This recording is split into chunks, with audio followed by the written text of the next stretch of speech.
Ձերբակալել են նեոնացիստական խմբի 13 անդամի, այդ թվում կա 7 անչափահաս։ Նրանք ֆիզիկական բռնություն են գործադրել քաղաքացիների նկատմամբ։ Ներքին գործերի նախարարությունը հրապարակել է հանցագործությունների բովանդակությամբ լուրջ կադրեր։ Հանցագործությունը նախատեսում է 15 տարի ազատազրկում։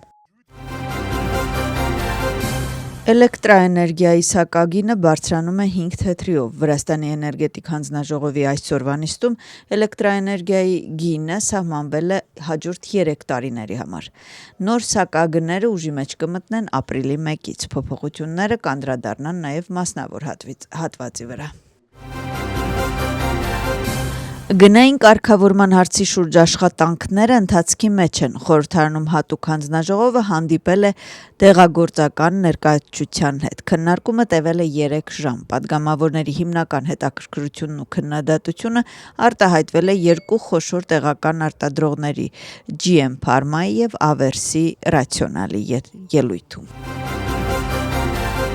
Ընդդիմադիր դաշինքը պատրաստվում է մեկնել Վաշինգտոն։ Հանուն փոփոխությունների կոալիցիայի անդամ Գյորգի Բուտիկաշվիլիի խոսքով այցը նախատեսված է ապրիլի վերջին կամ մայիսի սկզբին։ Իշխող թիմը նշում է, որ ընդդիմադիր դաշինքը տարբեր քաղաքական ուժերի միավորում է, որը նրանց գնահատմամբ կողմնորոշված է արտաքին աջակցության վրա։ Կառավարության ներկայացուցիչները նշում են, որ նման գործունեությունը կարող է վնասել երկրի շահերը և որոշումները պետք է կայացվեն երկրի ներսում վրացական հասարակության կողմից։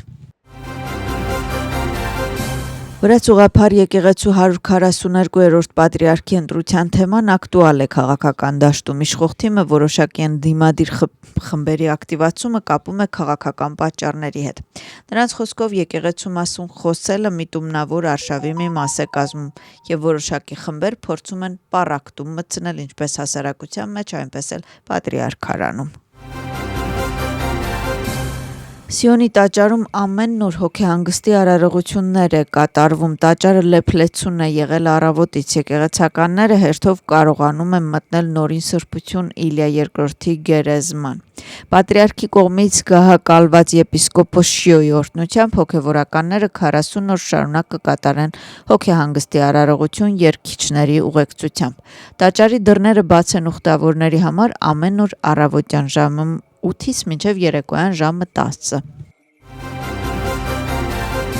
Խստացվում է Շիմշիրի բզայի հատման վերահսկողությունը։ Քաղաքացիներին տեղեկացնենք, որ Շիմշիրի ճյուղերը կտրելը, արմատախիլանելը կամ վնասելը պատժելի է դառնում։ Այս անգամ պատժի չափը կազմում է 500 լարիից մինչև 2000 լարի,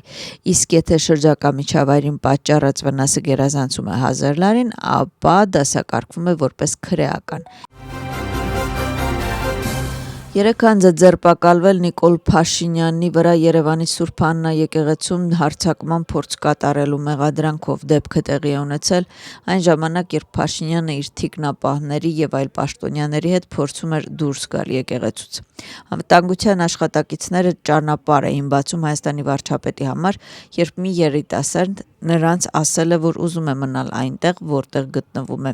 Ինձ այդպես մի նայեք, ասել է քաղաքացին Հայաստանի Հանրապետության վարչապետին և փորձել հարվածել նրան։ Նիկոլ Փաշինյանը ժեստ է արել, որ իր հետ գտնվողներին լռել և չարձագանքել։ Բացի այդ, Հայաստանի ներքին գործերի նախարարության ներկայացուցիչը հաստատել է, որ եկեղեցու բակում ձերբակալվել է 3 անձ, այդ թվում միջադեպի մասնակից երիտասարդը, մինչդեռ մյուս 2-ի ինքնությունը դեռևս անհայտ է։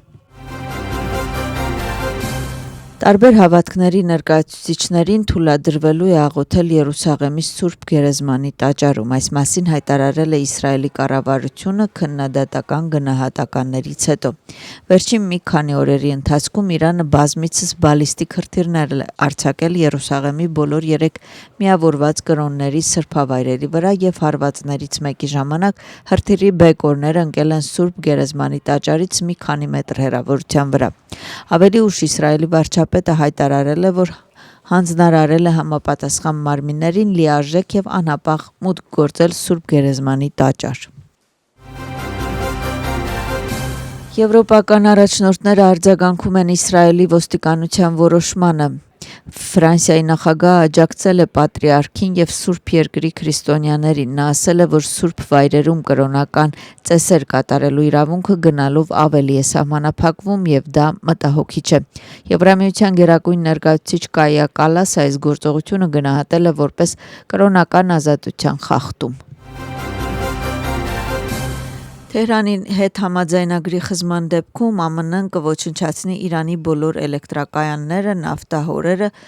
Խարկ կղզին, ասում է Թրամփը։ Նրա խոսքով բանակցություններում մեծ առաջընթաց է գրանցվել, բայց եթե ինչ-ինչ պատճառներով շուտով համաձայնություն չհասցնենք եւ Հորմուզի նեղուցը անմիջապես չբացվի բիզնեսի համար, ԱՄՆ-ն կհարձակվի իրանական ենթակառուցվածքների վրա։